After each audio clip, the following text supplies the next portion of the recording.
Donc, je remercie le professeur Armand de Riclès et le comité d'organisation de m'avoir invité à vous présenter ce titre que l'on m'a suggéré et qui est un véritable défi pour moi. Donc, je ne vais pas le répéter. Je vais tenter d'expliquer ce titre et de développer ce qu'il sous-tend tout au long de l'exposé. Et j'espère que j'y réussirai. Alors, tout d'abord, on va commencer par restreindre la documentation paléontologique. Je vais vous parler du groupe des ammonoïdés et donc de son registre fossile. Alors, un petit point pour les ammonoïdés. Donc, les ammonoïdés sont des céphalopodes fossiles qui sont apparus au Dévonien et qui ont disparu au sommet du Crétacé. Donc, la durée d'évolution du groupe est de plus de 300 millions d'années. Alors, ces fossiles, les ammonoïdés ont la particularité d'avoir des fossiles qui sont très abondants dans les séries sédimentaires marines. Il y a une grande diversité des formes. Vous voyez ici quelques illustrations avec différents types d'enroulements, planispiralés ou non, différents types d'ornementation. Donc, c'est des morphologies très, très variées. Plusieurs milliers d'espèces ont été décrites dans la littérature et leurs études ont conclu à des renouvellements rapides des faunes tout au long de leur histoire. Leur répartition est également mondiale. On les trouve dans tous les océans. On les trouvait dans tous les océans du globe. Et ces ammonoïdés ont la réputation d'avoir un registre fossile excellent. Donc toutes ces caractéristiques en font un groupe assez incontournable pour étudier l'histoire de la biosphère. Alors, tout d'abord, les ammonitologues se sont assez vite emparés de la question de l'évolution à la suite de Darwin. Et un des premiers auteurs qui va développer un discours sur la manière de reconstruire l'évolution, c'est Wilhelm Heinrich Waggon, donc en 1869, avec Die Formenreihe des Ammonites subradiatus. Et il propose une petite méthodologie pour reconstruire les liens de parenté entre les taxons, enfin l'évolution. Donc il dit le recouvrement morphologique entre assemblages successifs de fossiles permet de mettre en évidence ce qu'il appelle lui des mutations. Alors une mutation au sens de Waggon, c'est la plus petite transformation morphologique accumulée graduellement et qui soit observable. Donc de là, on peut en déduire des relations ancêtres-descendants entre les populations morphologiques qui se recouvrent. Une vingtaine d'années après, un autre auteur, alors j'ai choisi quelques auteurs, ce n'est pas forcément très exhaustif, mais Alpheus Yacht, américain, lui, dans sa Genesis of the Arietidae, propose de résoudre l'évolution de ce groupe, de la reconstruire, en utilisant la loi de la récapitulation de Haeckel. Et pour lui, l'étude morphologique et ontogénétique d'un individu va permettre de découvrir la forme de l'ancêtre et sa position dans un arbre évolutif. Deux différences importantes entre, par exemple, ces deux visions. Ici, on travaille au niveau des populations, ici, au niveau des individus. Ici, on prend en compte le temps géologique. Ici, le temps n'est pris en compte que dans le développement d'un individu. Par la suite, on va voir de nouveaux concepts se développer, comme par exemple avec Spass, qui adhère, lui, à l'évolution itérative, c'est-à-dire qu'il pense qu'il y a une production répétée de façon indépendante d'un même type adaptatif à plusieurs étapes du ligné. Ça veut dire qu'on peut aboutir à des morphologies identiques par adaptation, mais qui n'ont pas forcément de lien phylogénétique entre eux. Donc ça, c'est un concept qui inclut du temps, comme Waggon. Alors, il y en a d'autres, la loi de Dollo, il y a un certain nombre de lois. Alors, quelle est la conséquence de ça ? Cette conséquence, elle est établie par Harkel en 1957 dans le traité de paléontologie des invertébrés, dans la partie mollusques et céphalopodes, où Harkel nous dit que la classification phylogénétique des ammonites est un échec. Toutes les tentatives de construction des arbres, comme base de la classification, se sont fondées sur une variété de caractères qui ont été influencés par des principes ou des lois qui étaient à la mode à différentes périodes et dans différents pays. Et ça a apporté un préjudice, c'est-à-dire que les auteurs ont évalué les caractères et choisi les caractères en fonction des lois auxquelles ils adhéraient. Et donc la classification pâtit de cette pratique. Alors, à partir de la deuxième moitié du XXe siècle, des auteurs vont être sous la double influence, du développement incroyable de la biostratigraphie, c'est-à-dire de la datation des terrains par les fossiles, et sous l'influence des évolutionnistes tels que Huxley, Mayer ou Simpson, dont on a déjà bien parlé aujourd'hui. En France, un ammonitologue qui va participer à promouvoir beaucoup les idées de la synthèse moderne de Huxley ou des idées de Simpson, c'est Henri Tintan, un célèbre ammonitologue français, qui d'abord adhère tout à fait à une nouvelle conception de l'espèce. Donc pour lui, il va falloir travailler au niveau des populations, comme Wagen, et il va falloir travailler de manière objective, donc avec une approche quantitative et statistique. Donc ça, il adhérait à certains autres auteurs. Donc par exemple, dans ce schéma, vous voyez ici la morphologie qui est matérialisée par des lettres A, B, C, D, E, F, et puis ici la forme, et une population naturelle, quand on la regarde, on doit trouver une distribution à peu près gaussienne. Donc ça doit être pareil chez les fossiles. Dans le fossile, on a la dimension temporelle. Donc quand on étudie différents assemblages morphologiques, on va regarder la variabilité des caractères des populations, de la morphologie des populations, et on va s'apercevoir que entre cette population-là et cette population-là, il n'y a rien en commun, il y a une grande différence. On peut distinguer des espèces, par exemple, là, ce qu'il a appelé espèce B, espèce E. Et puis, on a tout un tas d'intermédiaires qu'on ne peut pas vraiment appeler des espèces, puisqu'il y a un recouvrement certain entre les différents diagrammes de fréquence.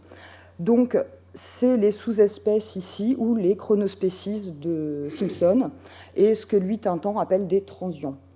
Alors, quand on remet à quoi aboutit ce schéma à la reconnaissance d'une évolution en la génétique. Et ça, c'est une influence d'Huxley, par exemple. Donc Tintan nous dit, lorsque l'on peut suivre dans une série géologique fossilifère et aussi complète que possible l'évolution d'une même lignée pendant un temps assez long, on observe souvent une modification régulière des populations successives. Et il nous dit de telles modalités ont été décrites dans presque tous les groupes et correspondent à des modalités essentielles de l'évolution qu'à la suite de Huxley, on peut appeler l'anagénèse. Donc là, on a les preuves paléontologiques de l'évolution dont il est question dans mon titre. Les groupes qui correspondent, les groupes qui montrent cette évolution anagénétique, comme les chevaux par exemple dont il a été question, sont les preuves paléontologiques que l'anagénèse est un processus évolutif. Alors, d'un point de vue pédagogique, on peut s'interroger sur cette représentation parce qu'on voit qu'effectivement, elle est linéaire et ça peut correspondre à une direction de l'évolution, à quelque chose dit d'orthogénétique, donc une évolution à direction finie, et même, pourquoi pas, prédictible, puisqu'on pourrait continuer et prédire où se situe la nouvelle population. Alors, Tintan se défend quand même un peu de ça, en disant, ce qu'on a vu tout à l'heure avec Simpson, non, c'est pas vraiment de la ligne droite. En plus, le temps, on a du mal à l'évaluer, donc il peut y avoir des distorsions, et il parle quand même d'orthogénèse, il dit quand même que l'anagénèse est orthogénétique, mais il dit qu'il l'utilise dans un sens purement descriptif et pas du tout déterministe. Alors, autre chose aussi, il dit que ce n'est pas la seule modalité, l'anagénèse n'est pas la seule modalité qu'on peut reconnaître. Donc là, dans un schéma qui est dans sa thèse, donc de 1963, toujours la variabilité morphologique et le temps, là vous reconnaissez des anagénèses. Alors, vous voyez, plus ou moins linéaire, celle-là est un peu courbe. Et puis ici, on voit une modalité qui est la cladogénèse, c'est-à-dire que la seconde modalité fondamentale de l'évolution, la cladogénèse, correspond à un dispositif radicalement différent de l'anagénèse, puisqu'il s'agit de la scission en deux d'une lignée, avec, dans la cladogénèse, disparition de la forme ancestrale. Ce qui d'ailleurs est aussi toujours le cas dans l'anagénèse, on remplace. Alors, l'anagénèse, pour Tintan, évidemment, ne produit aucune diversité, puisque l'espèce ancestrale disparaît une fois qu'elle a donné naissance à l'espèce dérivée, descendante, mais la cladogénèse va assurer la prolifération de clades nouveaux. Alors, dans son travail sur les Cosmocératidés du Jurassique, Tintan utilise cette procédure pour retrouver les relations de parenté et lire l'évolution des ammonites. Donc ici, vous avez le rapport de l'épaisseur du tour sur la hauteur du tour, un paramètre morphologique. Ici, l'âge, donc avec les différents niveaux géologiques dans lesquels il a étudié des populations. Et vous voyez ici que le schéma un peu rigoureux de l'anagénèse, ça peut s'adapter. On n'a pas forcément de la ligne droite, et de temps en temps, Tintan dit, ça peut revenir en arrière. Ici, la forme qui est là ressemble à la forme qui est là, mais elle n'a pas le même âge, donc on peut même avoir un petit retour. Et donc tout ça n'est pas de l'orthogénèse. Et puis en haut, on a la division d'une lignée en deux. Donc voilà encore, les Hugo-Cosmoceras, une preuve paléontologique de l'évolution, puisqu'ils démontrent l'existence de l'anagénèse et de la cladogénèse. Alors Tintin va appliquer cette méthode à l'ensemble des Cosmocératidés, et voilà son schéma synthétique de phylogénie, qui est en fait buissonnant, comme celui de Simpson qu'on a vu tout à l'heure. Et là, le petit schéma de l'évolution du genre Hugo-Cosmoceras, on le retrouve ici, dans les espèces 16, 17, 18. Dans cette branche-là est constituée de plusieurs anagénèses, enfin d'une anagénèse, pardon. Et puis on voit qu'il y a d'autres branches où il a reconnu aussi des anagénèses. Alors à l'échelle des genres, vous voyez que ça devient plus difficile de relier les genres entre eux, et les tiretais sont les relations probables, mais là, ça devient un petit peu plus dur de les suspecter, il y a encore beaucoup de points d'interrogation. Alors son travail va avoir beaucoup d'influence en fait sur les ammonitologues français, et probablement sur d'autres, mais cette pratique de reconstruction des arbres évolutifs avec le temps et la recherche des variations morphologiques plus ou moins graduelles va vraiment être importante chez les ammonites. Alors, un exemple vraiment représentatif de ça, et presque extrême, c'est la phylogénie, c'est le titre de la figure, phylogénie des îles d'Océras, donc de Gabilly en 1976. Donc vous voyez ici que cet arbre, si on peut l'appeler l'arbre, enfin cette figure est dépouillée de caractères morphologiques. On voit simplement les espèces ici qui se succèdent au cours du temps, et le temps est matérialisé par cette flèche ici qui déroule le temps géologique. Et on a ici des espèces 1, 2, 3, 4 jusqu'à 14 qui se succèdent les unes les autres dans leur ordre d'apparition dans la stratigraphie. Et Gabilly nous dit: nous avons pu, grâce à un repérage stratigraphique précis, suivre le détail de l'évolution des caractères. Ici, il s'agissait surtout d'ornementation. Chez les îles d'Océratinées, les modifications progressives des caractères évolutifs ont souvent été suivies d'une espèce à l'autre, et elles fournissent un bel exemple d'anagénèse au sens de Tintin. Donc, des phylogénies, des arbres de ce type-là, des figures de ce type-là, on pourrait en montrer des dizaines et des dizaines sur les ammonites. Alors, cette façon de reconstruire l'évolution des ammonites, elle a été généralisée à l'ensemble des groupes. Je ne peux pas vous montrer des images qui regroupent tous les groupes parce que c'est vraiment énorme. Mais ici, Tintin, en 80, propose ici l'arbre, la phylogénèse et la classification des ammonoïdés simplement du Jurassique moyen ici. Donc vous voyez ici toutes les superfamilles d'ammonoïdés, d'ammonites, donc qui sont représentées par ces sortes de petites flammes, et à l'intérieur vont se développer les genres, et à l'intérieur des genres, les espèces par anagénèse.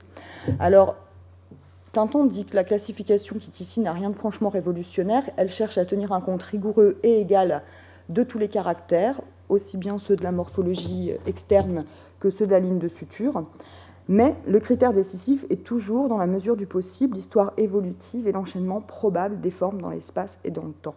Donc ici, c'est toujours le temps qui prime dans l'analyse, dans la reconstruction de l'arbre évolutif, et on ne va jamais brancher ou créer un branchement sur des espèces qui apparaîtraient trop bas dans l'arbre. On ne va jamais renverser l'ordre d'apparition des taxons dans la stratigraphie. Donc le temps est décisif. Alors ça, c'est juste pour vous montrer que ce n'est pas simplement chez les auteurs français. Chez les anglo-saxons, on utilise les mêmes procédés. Ici, on a la même période que l'arbre précédent de Tintin, sauf qu'ici, les superfamilles sont représentées par des rectangles allongés et qu'on n'a pas le détail des familles à l'intérieur. Donc vous voyez qu'il y a des relations qui ne sont pas très bien résolues.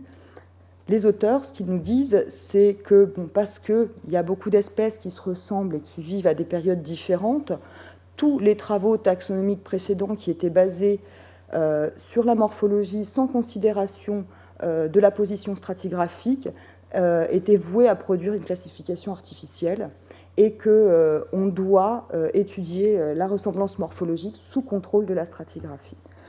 Donc, pour reconstruire l'histoire évolutive des ammonoïdés et leur histoire, leur phylogénèse, il faut regarder l'âge des taxons. c'est ce qu'on a appelé stratophénétique, ce que Daniel Gouget a appelé stratophénétique il y a quelques instants. Alors, évidemment, après les années 80, les auteurs ont quand même été influencés par les nouveautés apportées à la synthèse orthodoxe. Et ça n'a pas changé grand-chose à la façon dont on reconstruisait les phylogénies. Elles sont toujours inscrites dans le temps. On étudie toujours la forme, mais on n'a plus incorporé des nouveautés qui semblaient pertinentes pour les auteurs qui ont étudié ces groupes. Alors, un grand succès a été celui des hétérochronies du développement chez les ammonites, parce que, évidemment, la croissance de ces organismes est accrétionnaire. Donc, en fait, quand on les démonte, on peut retourner au stade de développement de l'individu, jusque même à la coquille embryonnaire. Donc, de là, on peut étudier les hétérochronies du développement de manière tout à fait facile. Alors, elles sont représentées non pas par des horloges, comme on vous en a parlé tout à l'heure, mais par des petits cartouches, où en fait, les figurés représentent des stades de développement, et puis on voit des stades, vous voyez, le stade noir, là, il est rallongé par rapport à celui-là, et puis on va regarder les rapports entre les différents types de développement des organismes, des fossiles. La phylogénie, les flèches ici ne sont pas déterminées par les hétérochronies. Les hétérochronies viennent simplement ajouter de l'information sur l'arbre, l'expliquer, mais en aucun cas ne servent à le construire. Alors c'est quand même le grand retour de l'ontogénèse dans les arbres des ammonites, qui avait déjà été très utilisé, mais sous l'aspect récapitulation à la fin du XXe. Alors, évidemment, quel bilan on peut tirer de l'étude de l'évolution des ammonoïdés au XXe siècle ? On a une généralisation de ces méthodes stratophénétiques, c'est-à-dire ces méthodes où prédomine le critère de précédence stratigraphique. On se fie à l'ordre d'apparition des taxons dans l'enregistrement fossile pour déduire des relations de parenté. Alors, les conséquences sont que dans ce raisonnement-là, l'aspect primitif ou plésiomorphe dont vous a parlé Daniel tout à l'heure, c'est forcément le caractère ancien, ce qui est vieux et primitif. Alors ça peut être largement discuté. Les classifications produites par ces arbres évolutifs sont relativement éclectiques parce qu'elles restent encore un petit peu brouillées par plein de méthodes différentes, plein de types de données différentes. Et puis, quand on regarde cette classification, on a quand même encore 50% des familles d'ammonites qui ne sont pas monophylétiques, et ça pose un problème pour les études en paléontologie, notamment les études de biodiversité, paléobiodiversité, etc. Et ça pose des problèmes pour expliquer la classification aussi.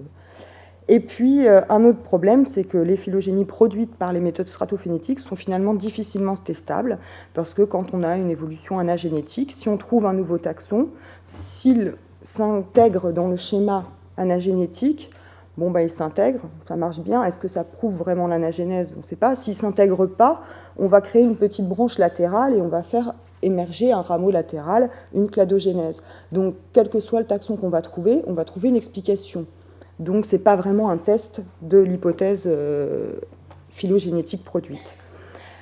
Alors, une conséquence pédagogique aussi qu'on peut relever, c'est quand on enseigne la paléontologie et la géologie à des étudiants, une des premières choses qu'on leur dit, c'est que l'enregistrement fossile est incomplet, qu'il est fragmentaire, qu'il est bourré de trous. Et quand on regarde la façon dont les ammonitologues ont reconstruit leur phylogénie, on s'aperçoit que la donnée prédominante, c'est l'enregistrement et l'ordre d'apparition des fossiles. Donc c'est un petit peu contradictoire, et la question qu'on peut se poser, c'est est-ce qu'on peut faire confiance à l'ordre d'apparition des taxons dans l'enregistrement fossile pour reconstruire des phylogénies ? Alors, il y a des méthodes, évidemment, qui ont proposé ça. Daniel vient d'en parler, la méthode dite cladistique, qui est indépendante des données temporelles. Ce matin aussi, Jean Gaillon vous a dit qu'elle était le plus indépendante possible de tous les processus évolutifs. Alors, quand on dit des ammonitologues, mais ce sont assez peu, ils n'ont pas trop utilisé la cladistique, ils l'ont bien ignorée, ils en ont peu parlé, et finalement, un des seuls auteurs qui en parle franchement, c'est Tintan, avec son collègue René Moutarde. Et les phrases qu'on peut trouver, c'est vers 81, où ils nous disent « à la base de chaque taxon se trouvera habituellement une cladogénèse plus ou moins importante, mais contrairement aux théories cladistes, nous ne pensons pas que ces cladogénèses soient la seule base solide d'une construction d'une classification ». Donc là, on ne sait pas s'il y a une confusion entre la méthode cladistique qui ne fait aucune hypothèse sur les processus évolutifs et qui ne parle pas plus de cladogénèse que d'anagénèse. Donc est-ce qu'il y a une confusion sur le principe de la méthode? C'est ce que cette phrase laisse un peu suggérer.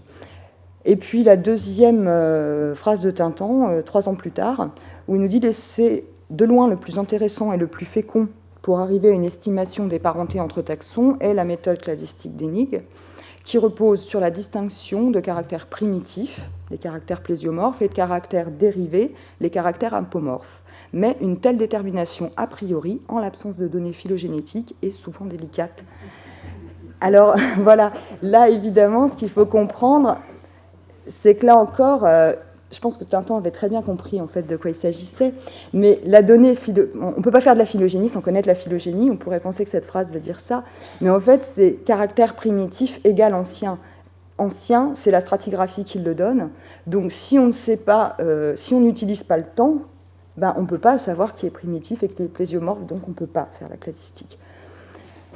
Donc, cela étant dit, il y a d'autres choses qui ont été défendues, mais pas par écrit. Enfin, j'en ai pas trouvé encore. Mais chez les ammonitologues, on entend fréquemment qu'on ne peut pas faire de cladistique parce qu'il y a trop d'homoplasie, c'est-à-dire qu'il y a trop de ressemblances qui ne sont pas héritées d'un ancêtre commun, donc on ne peut pas faire de cladistique, qu'il n'y a pas assez de caractères. Enfin, beaucoup d'arguments ont été avancés.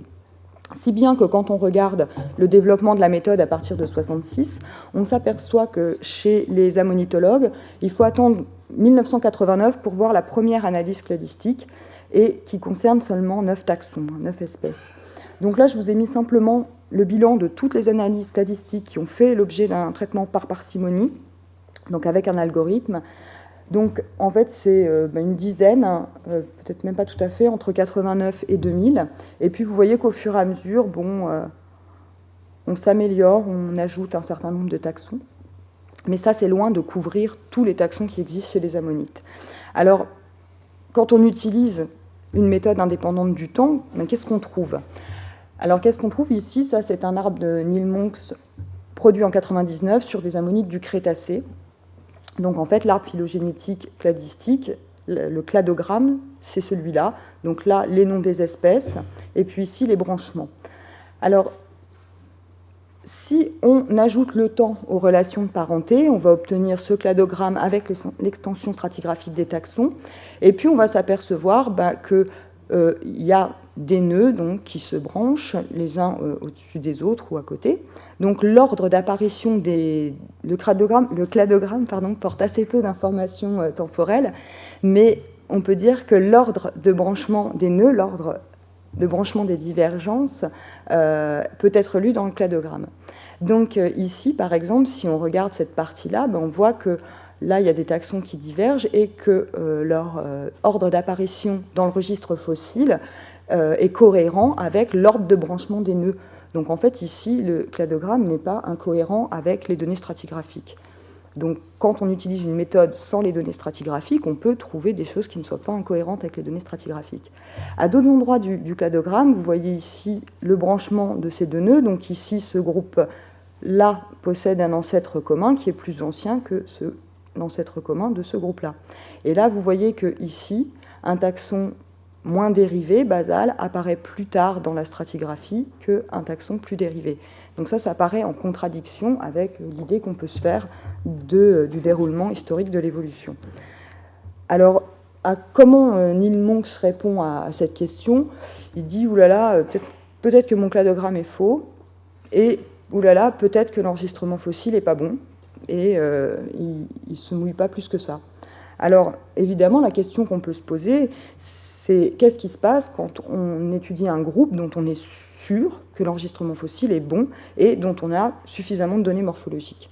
Donc là, c'est le cas d'une étude qui a été réalisée sur les Daïceras, un genre d'ammonites du Jurassique, dont on connaît une hypothèse stratophénétique, ici, qui a été établie par Domergue en 87.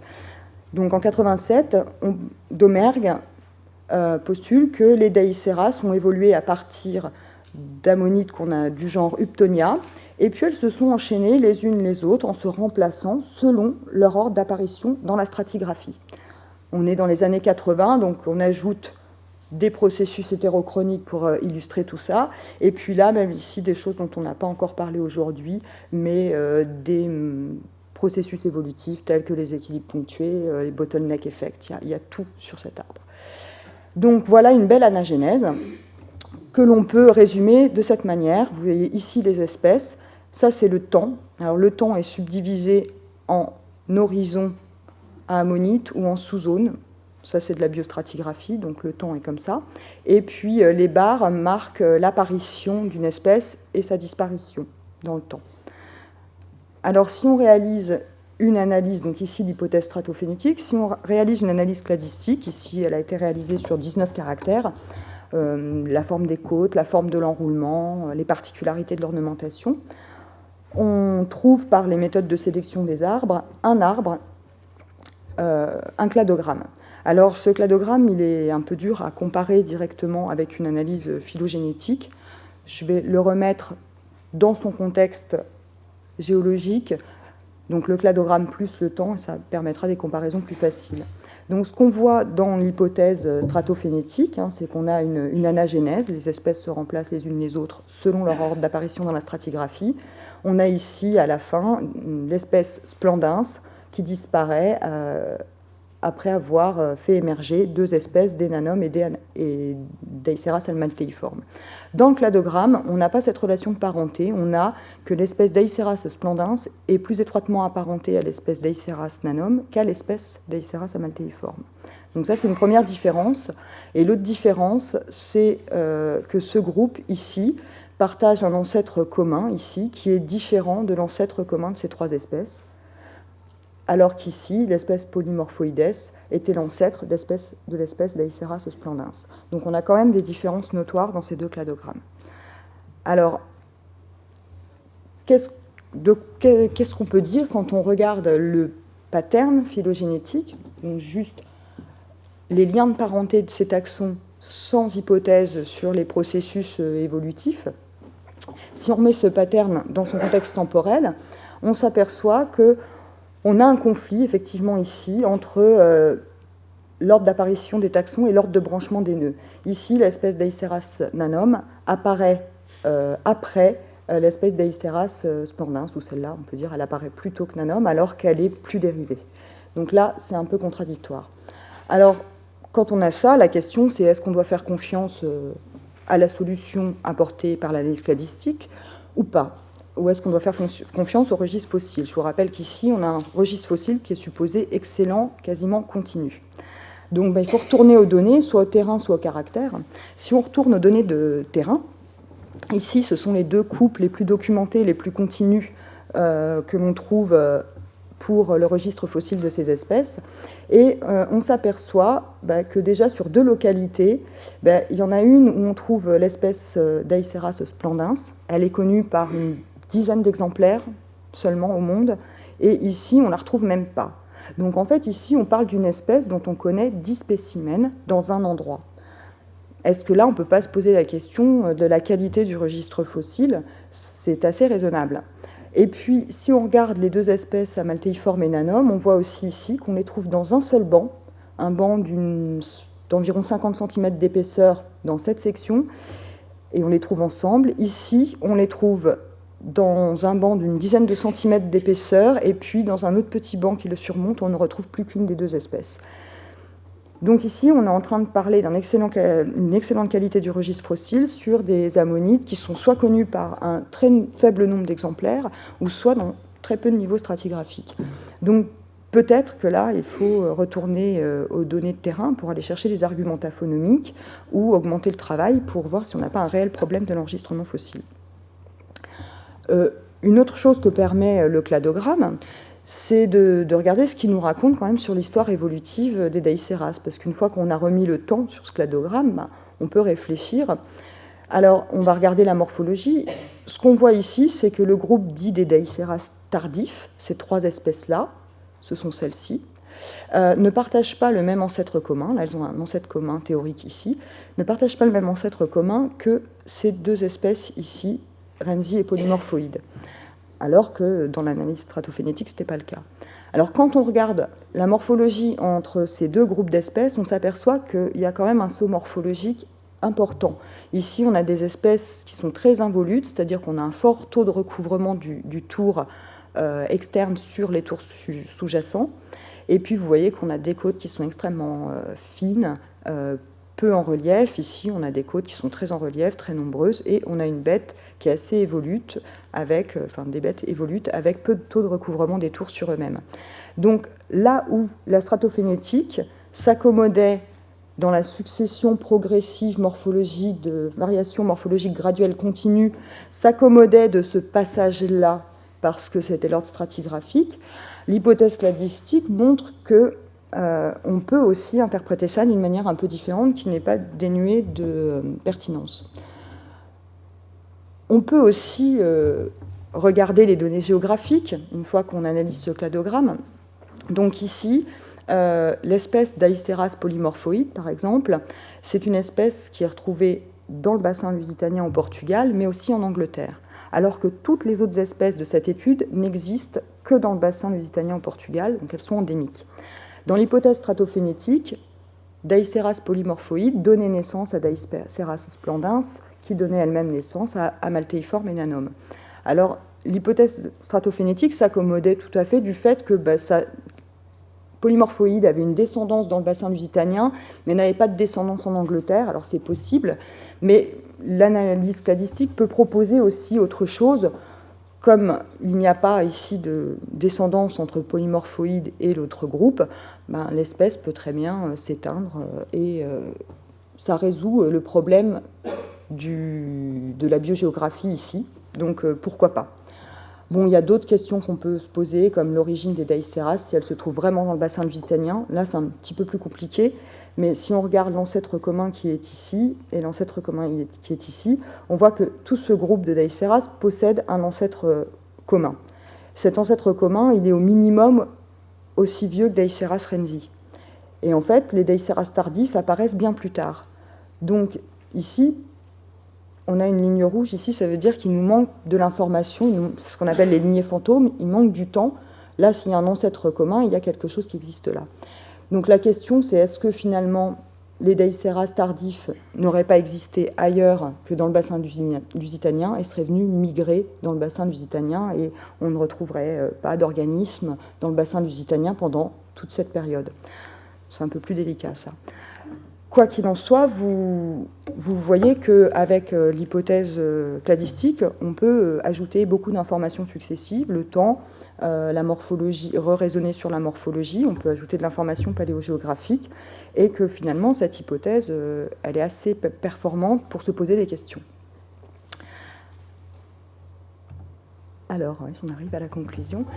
Donc, pour conclure et raccrocher un petit peu à ce titre, je voudrais être optimiste et dire que l'analyse phylogénétique ne met pas en péril la documentation paléontologique et les preuves paléontologiques de l'évolution. Je pense que ce que j'ai essayé de vous montrer, c'est qu'elle permet une analyse critique des preuves paléontologiques de l'évolution ad hoc qui étaient imposées par les démarches stratophénétiques. En stratophénétique, on a les modèles anagénétiques, cladogénétiques, et on cherche coûte que coûte à faire rentrer la succession des fossiles dans ce cadre-là, alors que l'analyse cladistique permet de le tester vraiment et d'avoir un regard critique. Et elle fait ça en adoptant une démarche qui dissocie le pattern phylogénétique des process évolutifs dont a parlé Jean Gaillon ce matin, et que là, ça rend possible le test sur les mécanismes évolutifs. Voilà, je vous remercie.